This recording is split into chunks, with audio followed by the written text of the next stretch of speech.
अस्सलाम वालेकुम व्यूअर्स, कैसे हैं आप सब। उम्मीद है आप सब खैरियत से होंगे। तो आज मैं आपके साथ जा रही थी बहुत ही मज़े की रेसिपी शेयर करने के लिए, जो बहुत ही डिसेंट, डिफरेंट और इजी ऐसी रेसिपी है जो आप बड़े छोटे सब खुशी से खा सकते हैं। शाम के टाइम चाय के साथ एज ए स्नैक भी बना सकते हैं, बच्चों को लंच बॉक्स में भी बना के दे सकते हैं, और बच्चों को जब हल्की फुल्की भूख लगे तब भी बना के दे सकते हैं। अच्छा, तो रेसिपी जो है ना वो बहुत बड़ी नहीं है या बहुत कोई डिफरेंट या डिफ़िकल्ट नहीं है। उसके लिए जस्ट आपको बॉयल पोटैटोज़ चाहिए, नथिंग मोर। कुछ बॉयल पोटैटोज़ मेरे पास फ्रिज में पड़े हुए थे, वो मैंने निकाले, उन्हें अच्छी तरह मैश किया। उनमें 2 चम्मच भर के मैंने कॉर्नफ्लोर, सॉल्ट और रेड चिलीज़ बिल्कुल थोड़ी सी डाली, ज़्यादा कुछ नहीं डालना। जस्ट ये 3 इंग्रेडिएंट्स हैं इसके, नमक, मिर्च और कॉर्नफ्लोर, नथिंग मोर। और जैसे हम आटे की तरह गूंथते हैं उस तरह इसको मिक्स कर लें। लेकिन मुझे थोड़ा फील हो रहा था कि ये अच्छी तरह से आप इसमें चिपक नहीं रहा, तो मैंने महसूस किया कि इसमें कॉर्नफ्लोर थोड़ा कम है, मुझे कॉर्नफ्लोर इसमें थोड़ा और डाल देना चाहिए। तो मैंने थोड़ा सा कॉर्नफ्लोर और ऐड कर लिया। और जैसे जैसे आप बनाएंगे इसकी कंसिस्टेंसी आपको फील हो जाएगी कि अब ये इसमें जुड़ रहा है या नहीं जुड़ रहा। अच्छा, तो इसको बनाने के लिए बेसिकली तो हमें ज़िपर बैग चाहिए होता है, उसमें ये बहुत ईजी बन जाता है।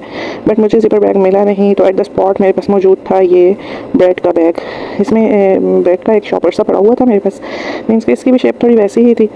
तो मैं भी फ़र्स्ट टाइम बना रही थी, मेरी फ़र्स्ट टाइम था मेरा भी ये एक्सपीरियंस। मैंने इसमें बनाने की कोशिश की, लेकिन मुझसे ये कोशिश थोड़ी कामयाब हुई, थोड़ी नाकाम हुई।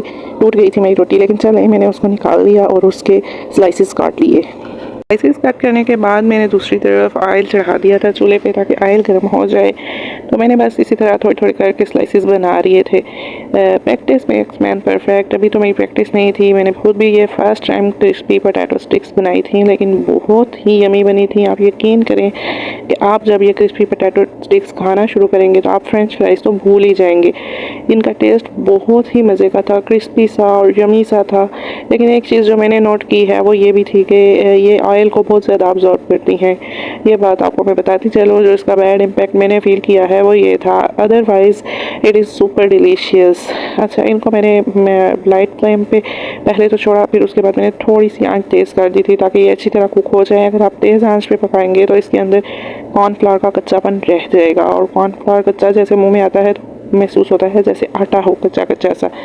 तो मैंने इनको दोनों तरफ से फ्राई करना शुरू कर दिया था। चिमटे की मदद से मैंने पलटा इसको ताकि ये टूटे ना, लेकिन माशाल्लाह ये इतनी अच्छी थी बनी हुई थी स्टिक्स की, ये टूटे बिल्कुल भी नहीं। और वैसे भी मैं आपको बताती चलूँ कि जब भी डीप फ्राइड आइटम में एक ये टिप आप लाजमी यूज़ किया करें, वो ये है कि जब आप फ़ौरन पलटना शुरू कर देते हैं ना, तब चीज़ टूटती है। फ़ौरन मत पलटे, थोड़ा सा चीज़ को कुक होने दें, उसके बाद आप पलटें ताकि चीज़ टूटे ना। चाहे वो कोई भी है, पकौड़े हैं, चिप्स हैं, फ्रेंच फ्राइज़ हैं, नगेट्स हैं, ईच एंड एवरीथिंग, कुछ भी डीप फ्राइड वाला अगर आइटम है तो आप उसको थोड़ा स्ट्रे देने के बाद उलट पुलट करें। अच्छा जी, मैं दूसरी तरफ साथ साथ और भी स्टिक्स बना रही थी, इधर मैं इनको फ्राई कर रही थी। तो बड़े प्यारा सा कलर आ गया था, मैंने निकाल कर डिश आउट कर लिए। ये बहुत यमी बने थे। आप भी लाजमी बनाइएगा और मुझे कमेंट करके बताइएगा कि कैसे बने थे। तो कुछ मेरे पास जी ये ब्रेड क्रम्स मैंने बनाने थे। आपने मेरी अगर लास्ट वीडियोस देखी हैं तो उसमें आपने देखा होगा कि मैंने ब्रेड रोल बनाए थे। ब्रेड रोल बनाते हुए मैंने ब्रेड की स्लाइस जो थी वो काट के रख दी थी, और आपको बताया था कि आइंदा आने वाली वीडियो में मैं आपको इनको भी यूज़ करने का तरीका बताऊंगी। अच्छा, ये 2-3 दिन से ना मैंने किचन में ही रखी हुई थी, जस्ट इनको उलट पुलट कर रही थी ताकि इनको सब तरफ से हवा लगती रहे। नॉर्मल टेम्परेचर पे मैंने किचन में भी एक हवादार जगह पे रखी हुई थी, जहाँ से इनको बाहर से पंखे की हवा वगैरह भी मिल रही थी। मीन्स ये गर्म टेम्परेचर पर नहीं थी, और 4-5 दिन से ये इस कंडीशन में पड़ी हुई थी। हाँ, अलबत्ता मैंने इनको कपड़े से ढांपा होता था कि कोई चीज़ वगैरह या कोई मक्खी मच्छर या कोई भी ऐसी चीज़ इनके अंदर ना चली जाए। मैंने इनको चेक किया तो ये टोटली ड्राई हो चुकी थी। फिर मैंने सोचा कि अब इनको क्रम्स बनाने का टाइम आ गया है। ये अच्छी तरह से ड्राई हो चुकी थी, जैसे स्ट्रिक्स को तोड़ने से वो बहुत इजीली, जैसे रस नहीं होते, सेम एज इट इज़ के जैसे रस होते हैं। अच्छा, तो वो मैंने इनको अच्छी तरह से ब्लेंड कर लिया, थोड़ी थोड़ी डाल के सारी ब्लेंड कर ली थी। लेकिन मुझे फील हो रहा था कि इसमें कुछ पार्ट्स जो हैं वो मोटे रह रहे हैं, तो मैंने ऐसा किया कि छानना लेकर तो छानने में छानना शुरू कर दिया। पहली दफ़ा में तो मैंने नहीं छाना, क्योंकि वो तो उसमें मैंने थोड़े से स्लाइसेस डाले थे, वो फिर भी थोड़े ठीक हो गए। लेकिन नेक्स्ट में मुझे फ़ील हो रहा था कि कुछ इसमें लम्स रह रहे हैं, तो मैंने छानने के साथ छानना शुरू कर दिया।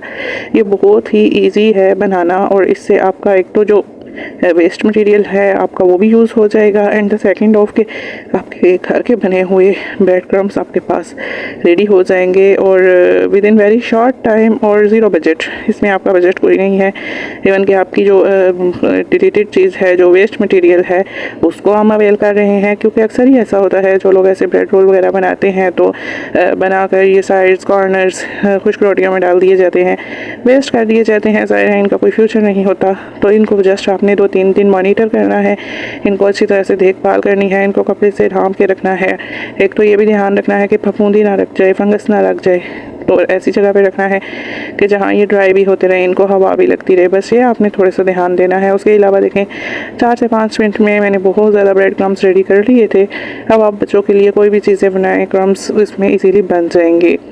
अच्छा, दूसरी तरफ मैंने थोड़ा सा सौदा सलफ लाया हुआ था, मैंने कहा चले फटाफट ये भी संभाल लेती हूँ। कुछ खुश्क सौदे थे, कुछ गोश्त वगैरह थे, सब्जियाँ थी। फटाफट मैंने सौदा सारा निकाला, संभाला, चीज़ें रखी और बस किचन को मैनेज किया। काफ़ी सी चीज़ें ऐसी होती हैं जो मैं कैप्चर करना चाहती हूँ लेकिन नहीं कर सकती। बस टाइम मैनेजमेंट थोड़ी ऐसी हो जाती है, या फिर बच्चों के साथ ये सब मैनेज करना मेरे लिए वैसे भी बहुत टफ हो जाता है। तो फटाफट से मैंने चीज़ें उठाई, संभाली। बट से मैंने सुबह ही सफाई वगैरह कर ली थी, तो फिर हम चले गए थे मार्केट। थोड़ी ग्रॉसरी वगैरह लेनी थी, घर की चीज़ें वगैरह लेनी थी, फटाफट मैंने वो उठा ली। तो आज मैं कोई लंबी वीडियो नहीं बना सकी, कैप्चर नहीं कर सकी, क्योंकि एडिट करने में भी आप जानते हैं बहुत टाइम लगता है। तो बस थोड़ी मसरूफियत की वजह से फटाफट जो मैंने ये छोटे मोटे काम किए, एक तो बच्चों के लिए क्रिस्पी पोटैटो स्टिक्स बनाई और ब्रेड क्रम्स बनाए, बाकी अपनी ग्रॉसरी वगैरह को समेटा, घर को वाइंड अप किया। तो बस ये मेरी थी आज की रूटीन। दुआ में याद रखिएगा। मिलते हैं नेक्स्ट व्लॉग में। अल्लाह हाफिज़।